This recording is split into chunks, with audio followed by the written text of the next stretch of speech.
Calaroga Shark Media.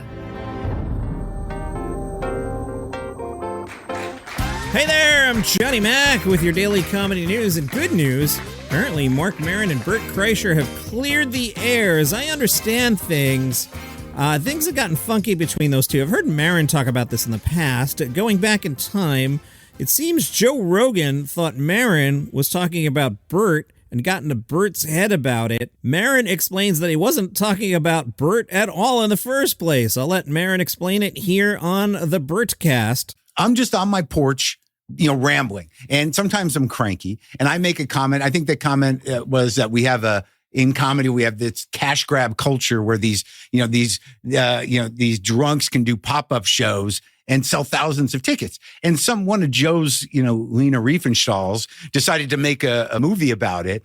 And then I guess Joe got in your head, and then you threw me under the bus on a podcast. And I'm like, I wasn't even talking about him. Okay, it would have been better if I mentioned names, but I'm so averse to being caught in the clickbait dialogue that I just made it cryptic. And I was talking about Chappelle because you don't do I had heard that he did an arena show that was a pop-up. So that was the point of reference. And then when I saw you, I was like, oh my God, I'm not going to say anything bad about Bert. And then it just got out of hand and there was no way to put it back in the bottle. But I knew that, but I knew I could call you and just say like, dude, it wasn't about you. Meanwhile, Bert's usual partner in crime, pun no pun, was detained by the Tulsa Police Department. The police say Tom Segura was in town for a performance at a local casino and was handcuffed and interrogated by members of the department's homicide team. It turns out Segura had been invited to the detective division for a personal tour. He had the chance to meet some officers and learn about the department's work. It was all in good fun. The homicide team had jokingly alleged that Tom had information that they needed after a playful exchange. Tom Segura was released. The Tulsa Police Department expressed their thanks and hopes to see Tom Segura again in the future. Fun story, but, I was putting together a podcast here, and let's be honest, when I saw the headline, Tom Segura detained by homicide department, I was like, oh, this is going to be a big week of podcasting. Let me be clear, I am very happy that Tom Segura is not involved in any homicides. In fact, I would be very happy if there were no homicides ever again. You know what I'm saying? I'm not pro-homicide, let me be clear. I'm just saying, if Tom Segura were involved in an investigation by the homicide department, that would be interesting to talk about on the podcast. I'm just going to get myself in trouble. Stop talking. Move on. Former Congressperson George Santos was on Jim Norton's podcast. That one's called Jim Norton Can't Save You. The conversation got to which congressperson doesn't smell so good.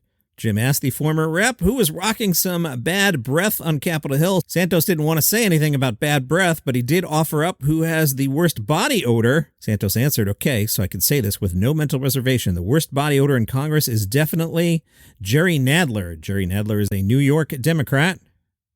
Santos said, it's so bad, dude. Norton asked, Jerry Nadler stinks? Santos, dude, he stinks. And Jerry Nadler would waddle down that aisle and crop dust it. Like it was every step of his waddle was a fart. Meanwhile, CBS profiled John Oliver over the weekend. I had this in yesterday's notes and we were going long, so I bounced it to today. They talked about when John Oliver was starting out in Edinburgh. John remembers doing a set to an audience of 4 people. About 10 minutes in, half the audience left, then a third person walked out, followed by the last audience member a few minutes later. Only John Oliver and the sound technician remained. The sound guy goes, do you want to keep going? And John Oliver said, no, I think we're done here. And also, when you say, do you want to keep going? Do you mean this show or this career? Certainly, it feels like I've got some decisions to make. Fast forward to 2006, John Oliver sends a sample of his work into The Daily Show. He was called in to try out. Oliver riffed with Jon Stewart about the time Vice President Dick Cheney shot and injured a friend while on a quail hunt. He was hired on the spot, not Dick Cheney, John Oliver. Although Dick Cheney would probably be fantastic on The Daily Show. Make that happen.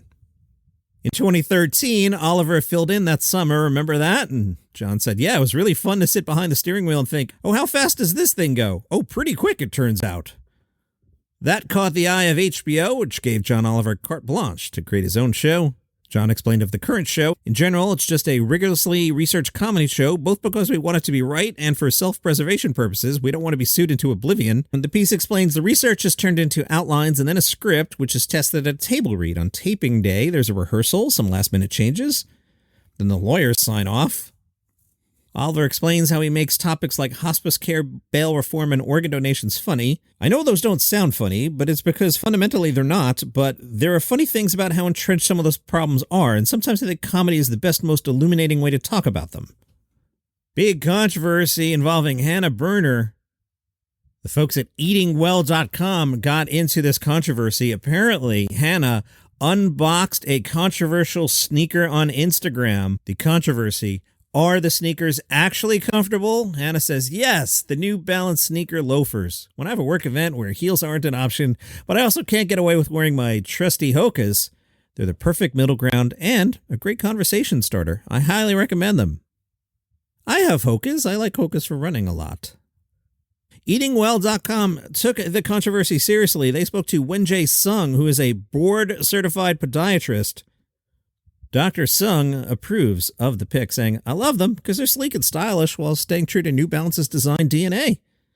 With the new sneaker loafer, they address a common issue professionals have with Italian leather shoes. Expensive, uncomfortable, sacrificing comfort for style. It's an exciting brand evolution, and these sneakers prove New Balance is willing to push boundaries and redefine expectations. Whew, with the controversy behind us, EatingWell.com asked Hannah Berner, hey, you're busy with 2 podcasts, a Netflix special, and a comedy tour. What's your favorite way to stay hydrated? Hannah said, I'm obsessed with hydration. Right now, my routine is filling up my Stanley Cup with water and adding an emergency packet. I swear, I've had one every single day, and I haven't been sick in forever. Plain water's just too boring for me, so I love the orange flavor. EatingWell.com was curious if Hannah Berner has a favorite creamy smoothie recipe. And luckily, she does. She was prepared for this questioning. Hannah said, oh, I love creamy smoothies. My favorite is a strawberry banana one with just a little peanut butter. It makes it thicker and way more delicious. Actually, strawberry banana peanut butter is my go-to. Hannah, though, adds Lactate 2% or whole milk to give it that ice cream-like texture.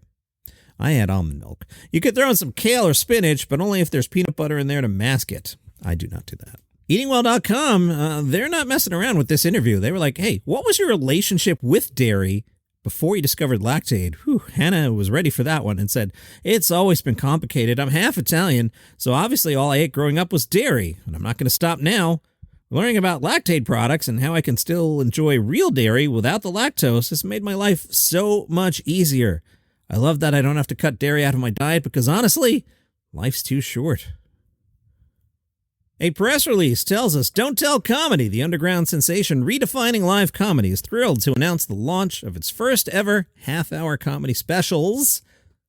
Traditionally known for its 10-minute sets, this new half-hour series provides comedians with a platform to showcase longer performances, bridging the gap between short-form sets and hour-long specials. Each special will premiere on Don't Tell Comedy's YouTube channel with clips shared across TikTok, Insta, and Facebook to maximize audience reach and engagement. The inaugural 7 specials include a roster of comedians who have captivated audiences with their 10-minute sets, including Emma Willman and Jeffrey Asmus. Emma's is out now, and you'll find it on the Don't Tell Comedy YouTube page. And I teased this yesterday. Trevor Noah, he had that great episode on February 6th where he talked about what went on hosting the Grammys. Played a couple clips yesterday. Here he explains, the great moment where Jim Gaffigan took over as host, the bit being that Trevor Noah had been traded.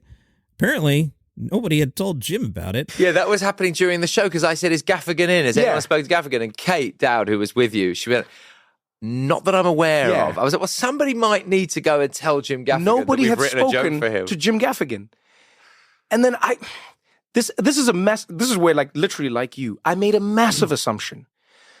I go, Jim Gaffigan, if you know anything about his comedy, his writing, the way he creates shows and who he is, this man has an insatiable appetite for jokes. Jim Gaffigan loves funny.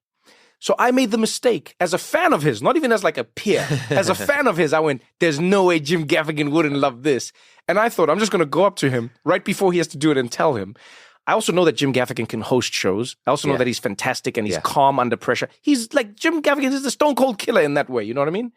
So in my head, I made all these assumptions. And then at the last minute, someone said, has anyone spoken to Jim Gaffigan? And I went with you. I was like, with everyone. I was like, no. And then I said, I'll go. And I went and I found Jim on the floor. This was like, maybe like 2 acts sort of in. So I think it was after Sabrina Carpenter and all of that. Yeah. And I went, Jim, there's a joke. Here's the joke. And I pitched it to him. Thank God he immediately found it funny. And I was like, please, this is how, I trust you, but this is how it needs to be performed. And then the Red Hot Chili Peppers are coming. And I need you to not diminish their moment. Oh, yeah, because that's the only thing I said to you. Yeah, didn't I? because I was like, we've promised them this is Californication. These guys are coming out for LA. Their thing can't be goofy, please. And Jim, the consummate professional, with the best comedian out there doing his thing, like, got up there. And then honestly, like, that moment for me as well was such a like wonderful team moment.